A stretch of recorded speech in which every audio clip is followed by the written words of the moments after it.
They said the job was cursed. 16 assistants in a single month, most left crying before their lunch break. Victor Costello was a paralyzed, ruthless crime lord who chewed people up for sport. But he never expected Juliet, a desperate, overweight single mother who absolutely refused to be broken. If you drove up the winding, frost-covered roads of the Hudson Valley in the winter of 2019, you might catch a glimpse of the Costello estate. Hidden behind wrought-iron gates and towering pines, it looked like a fortress. And in many ways it was. Inside sat Victor Costello, former undisputed king of the New York underground, now confined to a custom-built wheelchair.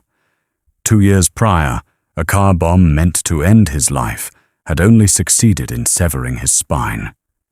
It left him paralyzed from the waist down, steeped in chronic pain and vibrating with a bitter, explosive rage. Victor terrified his enemies, but he terrorized his staff. Since his accident, the mansion had a revolving door of personal assistants.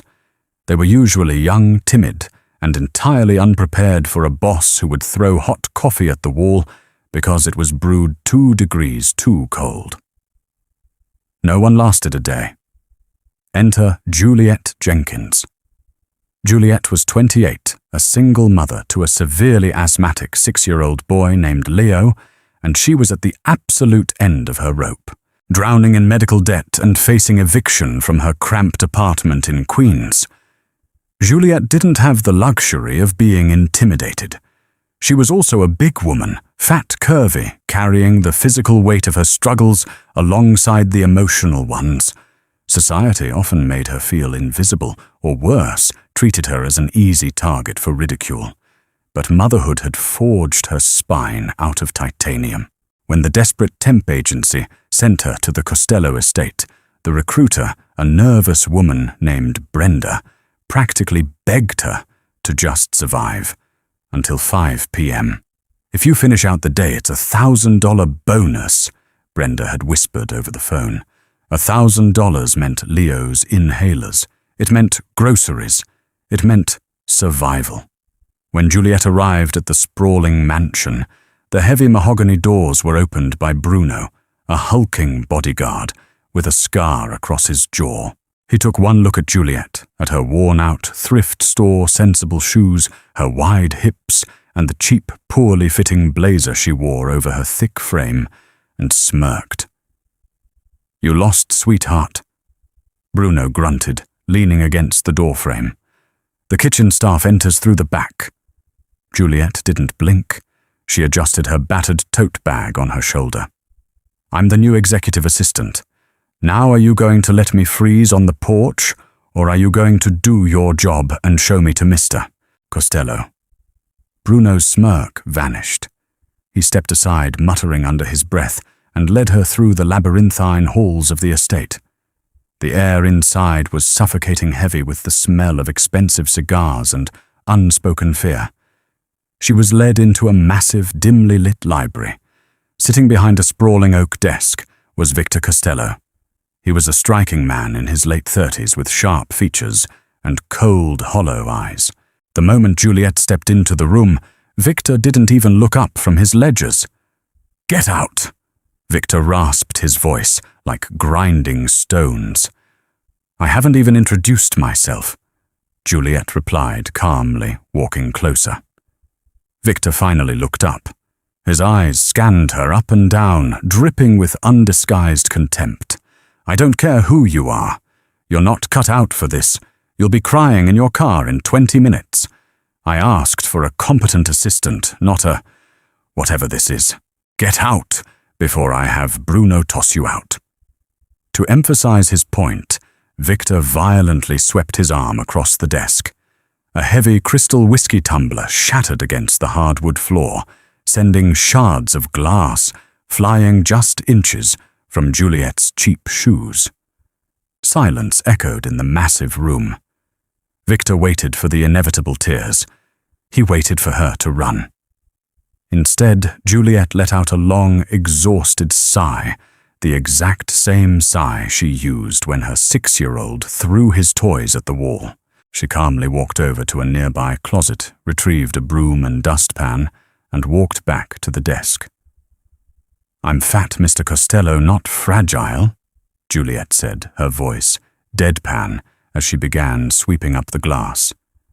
"And if you think a broken cup is going to scare off a woman who has wrestled a screaming toddler into a snowsuit at 6 in the morning on 3 hours of sleep, you are severely overestimating your intimidation tactics." Victor froze. For the first time in 2 years, the paralyzed Mafia boss was completely, utterly speechless. "Now," Juliet said, dumping the glass into a wastebasket and pulling out a notepad. "I need your schedule for the week, the contacts for your physical therapists, and I suggest you use your words next time you're upset.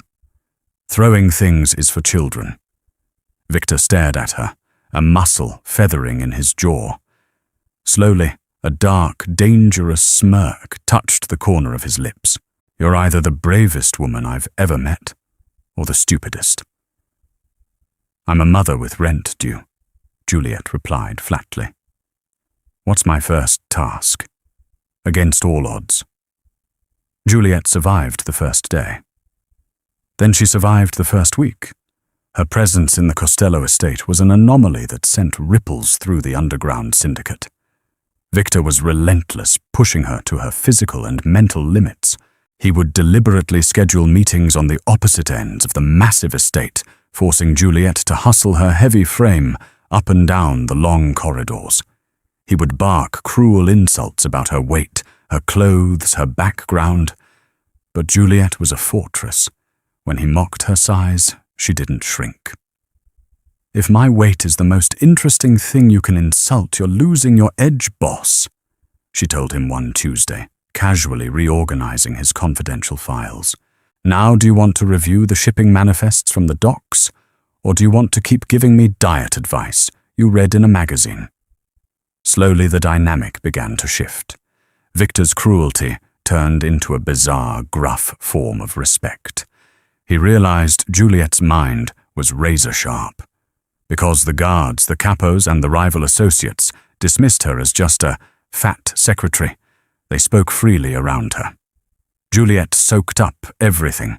She caught a discrepancy in the accounting that saved Victor $250,000. She organized his chaotic life with maternal precision. But as the weeks bled into a brutal February, Juliet began to notice something terrifying. Victor was declining. On the days he was scheduled for physical therapy, he was lethargic, his speech slightly slurred, his sharp eyes clouded. The estate's private nurse, a slim, arrogant woman named Clara, claimed it was just the progression of his nerve damage and prescribed heavier painkillers. Clara openly despised Juliet. She would make sneering comments in the staff kitchen, laughing at Juliet's Tupperware lunches and tight clothes. But Juliet ignored the mean girl antics. Her focus was on Victor. Having nursed her own ailing grandmother through severe illness before she passed, Juliet knew what over-sedation looked like. One evening after the rest of the staff had turned in, Juliet stayed late in Victor's private study. She was supposed to be filing, but she watched him struggle to keep his head up over a chessboard. "You look terrible," Juliet noted, not mincing words. "Always a flatterer, Jenkins." Victor mumbled, rubbing his temples. "My legs. The phantom pain is worse. Clara gave me my pills an hour ago, just waiting for them to kick in." Juliet frowned. She walked over to his side table, where the little plastic cup of pills sat empty. She remembered the color of the capsules Clara usually administered. They were typically white and blue. But a faint, powdery residue at the bottom of the cup looked distinctly yellow. "Mr. Costello," Juliet said, her voice lowering. "Who handles the pharmacy pickups?" "Clara does." "Why?" Victor blinked, trying to focus on her. "Because I think you're being poisoned." Victor's head snapped up a flash of the old dangerous Mafia boss cutting through the pharmaceutical haze. "Watch your mouth, Juliet. Clara has been with me for a year. And I've been with you for a month, and I'm telling you, someone is slipping you a sedative, Juliet insisted, planting her hands on her wide hips. You're a sitting duck. You're tired, you're compliant, and you're not paying attention to your territories. Who benefits if you're too weak to run the family? Before Victor could answer, the heavy oak doors of the study burst open. Bruno rushed in, his face pale, gripping a suppressed handgun. "Boss," Bruno panted, locking the door behind him. "We have a breach. The perimeter alarms on the east wing just got cut. 3 armed men just bypassed the outer gate." Victor tried to push himself up in his wheelchair, but his arms trembled violently. The drugs in his system were pulling him under. He cursed, slamming a fist against the armrest. I can't see straight. Bruno, get my piece from the safe." "The safe is on a time lock, boss. It's past midnight." Bruno panicked. Gunfire popped in the distance, a muffled, terrifying sound echoing through the massive halls of the mansion. The rivals had chosen tonight to strike, knowing the Iron Ghost was incapacitated. Juliet's heart hammered against her ribs. She thought of her son Leo, sleeping in his bed miles away in Queens. She could not die here. She refused to leave her son an orphan. She grabbed the heavy iron fire poker from the fireplace. "Bruno." Juliet ordered, her voice cutting through the panic like a whip. "You take the door. Mr. Costello, get behind the mahogany desk. The wood is thickest there." Victor stared up at his overweight, underpaid assistant, wielding a fire poker like a broadsword, her eyes blazing with fierce maternal survival instinct. "You heard the woman," Victor growled to Bruno, fighting the heaviness in his eyelids. "Move!" The footsteps in the hallway grew louder. They were coming right for the study. The heavy oak doors of the study splintered inward with a deafening crash. Wood shards rained across the Persian rug as 2 men dressed in black tactical gear burst into the room, assault rifles raised. Bruno didn't hesitate. The hulking bodyguard fired twice, his suppressed weapon making a deadly thwip-thwip sound. The first intruder dropped instantly, a red bloom expanding across his chest. But the second attacker lunged forward, returning fire. A bullet grazed Bruno's shoulder, spinning the massive man around and sending him crashing into a glass display cabinet. Bruno. Juliet screamed, her maternal instincts completely overriding her fear. The remaining hitman swung his rifle toward Victor, who was still slumped behind the desk, fighting the heavy fog of the sedatives. The assassin sneered, his finger tightening on the trigger. He never saw Juliet coming. Operating on pure, unadulterated adrenaline, Juliet stepped out from the shadows of the bookshelf. She gripped the heavy wrought-iron fire poker with both hands, raised it like a baseball bat, and brought it down with every ounce of her weight behind it. The iron bar cracked brutally against the hitman's kneecap. The man shrieked, his leg buckling instantly. As he collapsed forward, his rifle discharged harmlessly into the ceiling plaster. Before he could recover, Juliet swung again, bringing the heavy brass handle of the poker down on the back of his skull. The assassin crumpled to the floor, unconscious. Silence fell over the room, broken only by Bruno's ragged breathing and the ringing in Juliet's ears. She stood over the downed man, her chest heaving, the fire poker trembling in her grip. Victor leaned over his desk, his dark eyes wide, the lingering haze of the drugs temporarily burned away by the shock. He stared at his assistant, this curvy, exhausted single mother from Queens who had just taken down a cartel hitman with fireplace hardware. "Jenkins." Victor breathed out his voice, thick with disbelief. "Remind me never to mess with your son." Before they could catch their breath, a third set of footsteps echoed down the hall, moving rapidly in the opposite direction, away from the study toward the rear exit of the estate. "The alarms!" Juliet gasped, dropping the poker. Her mind raced, connecting the dots with the speed of a woman used to balancing a checkbook on pennies. Someone on the inside had to shut down the perimeter. The drugs, the timing, Clara! The nurse! Bruno grunted, clutching his bleeding shoulder as he struggled to his feet. She wouldn't have the guts. She's been poisoning him for weeks, Juliet insisted, her eyes flashing with fury. And she's making a run for it. Without waiting for permission, Juliet sprinted out of the study. She knew the sprawling layout of the Costello estate better than anyone. She had spent the last month organizing it. She bypassed the grand staircase and cut through the servants' corridor, her sensible thrift store shoes squeaking against the polished marble. She intercepted Clara in the mudroom near the garage.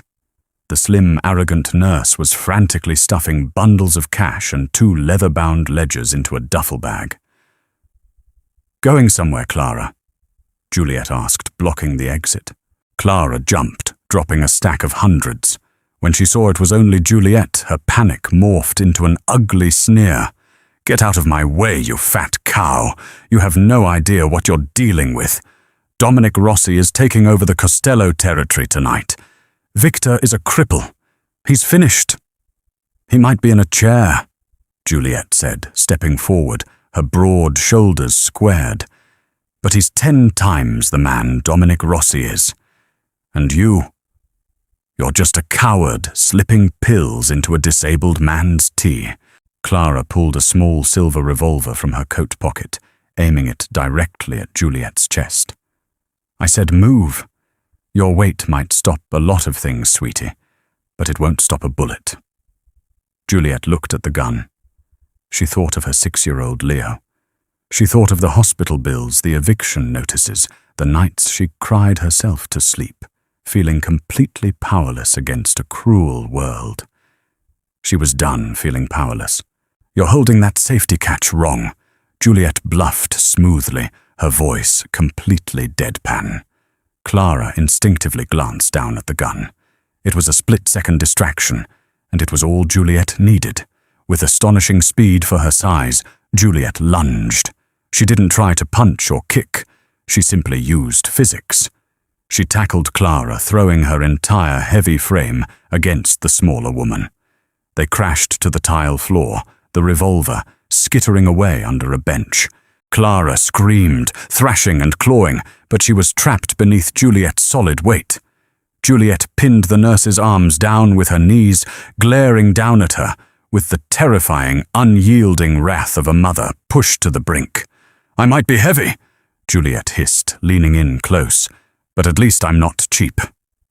10 minutes later, the estate was swarming with Costello loyalists.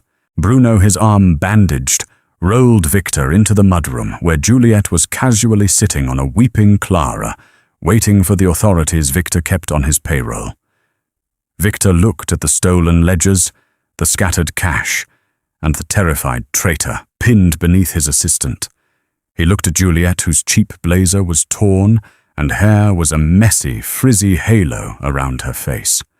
To everyone's shock, Victor Costello threw his head back and laughed. It was a deep, booming sound that echoed through the halls, a sound the mansion hadn't heard in 2 years. "Bruno," Victor chuckled, wiping a tear from his eye. "Double her salary."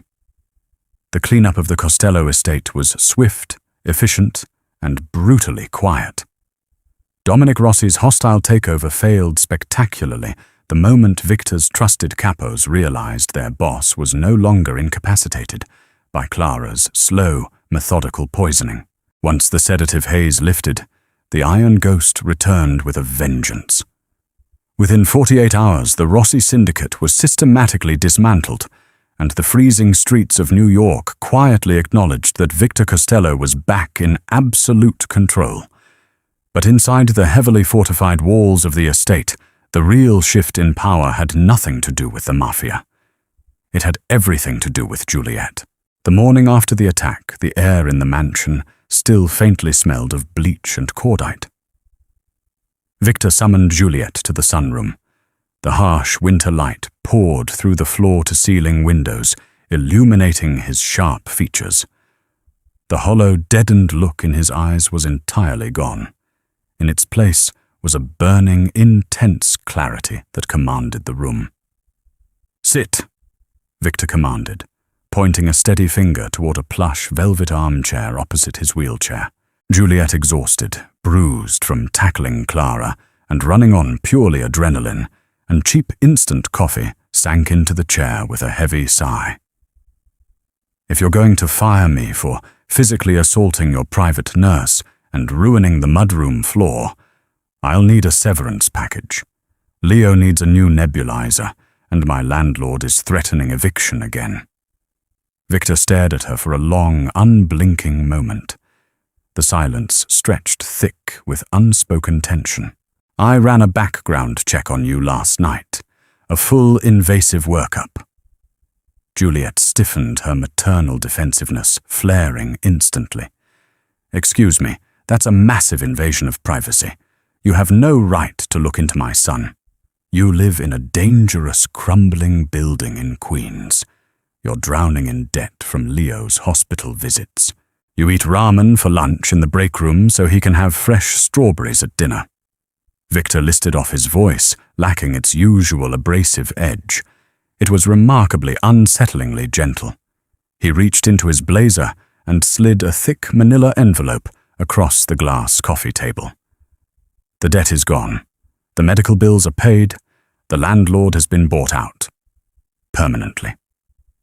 Juliet stared at the thick envelope, her heart stopping in her chest. Her hands trembled as she reached out, hovering over the paper.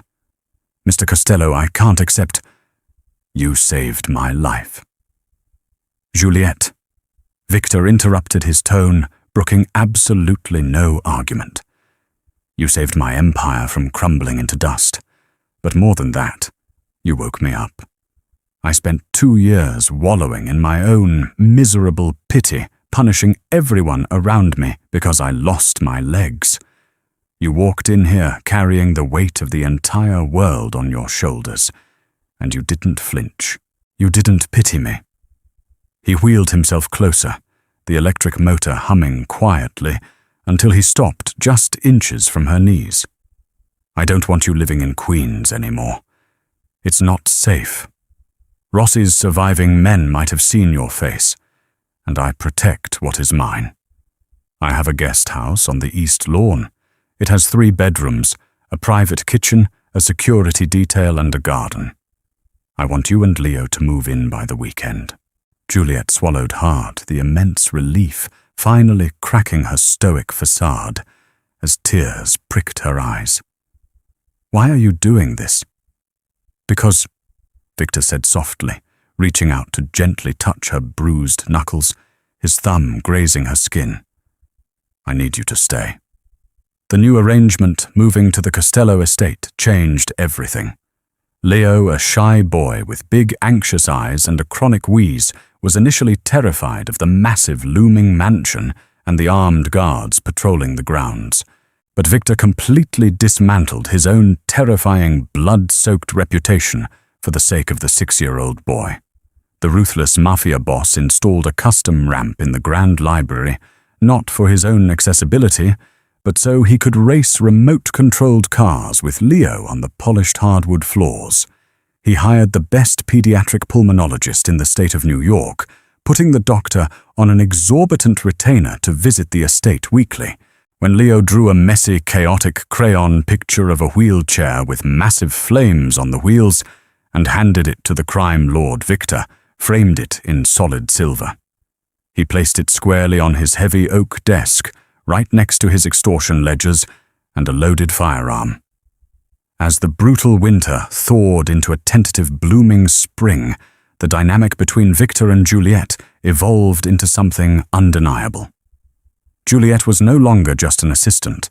She was his absolute confidant. She ran the legitimate fronts of the business with ruthless efficiency, her sharp mind catching financial discrepancies that even Victor's seasoned accountants missed. The gala and the glass slipper. But society's cruel conditioning is deeply ingrained, and money cannot instantly erase a lifetime of insecurities. One evening in late May, Victor hosted a lavish private gala at the estate for his highest-ranking associates to celebrate the syndicate's record-breaking quarter. Juliet attended wearing a beautiful flowing emerald green silk gown, that Victor had secretly had custom-tailored to her exact measurements. Despite the stunning dress and the flawless makeup, Juliet felt horribly exposed. Surrounded by the impossibly skinny, surgically enhanced wives of the capos, she felt her old demons creeping back. She stood near the champagne fountain, acutely aware of the space she took up. Then she caught snippets of hushed whispers from a group of women standing nearby. Look at her arms. Why does the boss keep her around? She's huge. I heard she used to be a temp. She looks more like a bouncer than a date. He must be keeping her out of pity. Humiliated, the familiar sting of lifelong mockery burned in Juliet's throat. She slipped away from the glittering ballroom, retreating to the humid, quiet sanctuary of the estate's sprawling conservatory, hiding among the towering ferns and blooming orchids. She wrapped her arms around her stomach, fighting back tears, feeling like an imposter in a world she didn't belong in. A few minutes later, the soft hum of electric wheels announced Victor's arrival. He navigated his chair through the dense foliage, his jaw clenched, his face set in a terrifying, murderous scowl. I threw them out, Victor announced bluntly, his voice echoing in the glass room. Juliet wiped her eyes quickly, trying to feign composure. Threw who out? Silvio, his wife, and the rest of their shallow entourage. I told Silvio if his wife ever disrespects my right hand again, I'll strip him of his territories and feed him to the Hudson. Victor, no! Juliet gasped, turning to him in alarm. You can't alienate your best capos because of petty gossip. They're right, anyway. I don't fit in with them. I stick out like a sore thumb. Good, Victor growled, wheeling himself closer until he could reach out and take her hands. I don't want you to fit in with them. They are shallow, hollow parasites. You are real. I'm fat, Victor, Juliet whispered, her voice breaking, as she finally voiced the deep-seated insecurity that had haunted her. I'm a heavy, exhausted mother with stretch marks and a cheap background. I'm not Mafia royalty. I'm not what men like you want to show off. Victor looked up at her, his dark eyes blazing with an intensity that entirely stole her breath. He gently pulled her closer by her hands until she was standing between his knees, the emerald silk of her dress pooling around his chair. Juliet, look at me, he commanded, his voice a low, vibrating rumble. She met his gaze, her heart pounding a frantic rhythm against her ribs. For 2 years I despised my own body. Victor confessed his words raw and stripped of all his usual armor. I hated that it was broken. I hated that it couldn't do what it used to. I felt like half a man. But when I look at you, I don't see flaws. I see a body that has fought tooth and nail for survival. I see the soft curves that kept a sick child safe and warm when you had nothing. I see the immense physical strength that stepped between me and a cartel bullet without a second thought. Your body is a testament to your unrelenting power. It is magnificent and it is perfect. He reached up his calloused fingers, tracing the curve of her wide hip with incredible reverence, as if she were a priceless work of art. You are the most beautiful, formidable woman I have ever known. You are my equal in every way, and I am entirely at your mercy. Juliet's breath hitched. For the first time in her 28 years, she wasn't being fetishized in secret, and she wasn't being insulted in public. She was being truly, completely seen and worshipped. She leaned down, closing the distance between them, and pressed her lips to his. The kiss was explosive, a collision of 2 unyielding forces. It held all the pent-up tension of the last 4 months, the fear, the survival, the quiet nights working by lamplight, the shared laughter over Leo's antics. Victor's strong arms wrapped securely around her thick waist, pulling her flush against him, grounding her in a way she had never experienced. The Empire, redefined. By the time the leaves turned a brilliant fiery gold, the following autumn, the Costello Syndicate was unrecognizable. It was stronger, wealthier, and entirely impenetrable. At the center of it all sat Victor Costello, the Iron Ghost, ruling from his chair with cold, calculated precision. But everyone in the underground, from the street soldiers to the international suppliers, knew the true law of the land. They knew that standing right beside the boss was Juliet Jenkins. Rule 1 of the Costello family: you do not steal from the boss. Rule 2 of the Costello family: you do not cross the boss's borders. Rule 3, the absolute undeniable law: you never under any circumstances show disrespect to the boss's queen or her son. She was no longer the desperate broke temp worker, begging for a daily bonus just to survive. Juliet was draped in custom silk that hugged every glorious curve of her body. She managed multi-million-dollar portfolios, stared down the most dangerous men in the city without blinking, and was always home in time to read Leo bedtime stories. She had walked into a cursed job facing down a monster who tried to break her. Instead, she broke down his walls, saved his entire empire, and claimed a throne of her own. No assistant had ever lasted a day working for Victor Costello. But Juliet wasn't an assistant.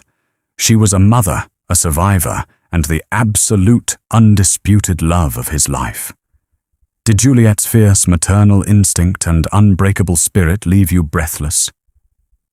This story proves that true strength doesn't come from a size tag, but from a heart that refuses to quit. If you loved watching this curvy, unstoppable mother conquer a mafia empire and find her true worth, like this video, share it with someone who needs a reminder of their own power, and subscribe for more epic real-life drama stories.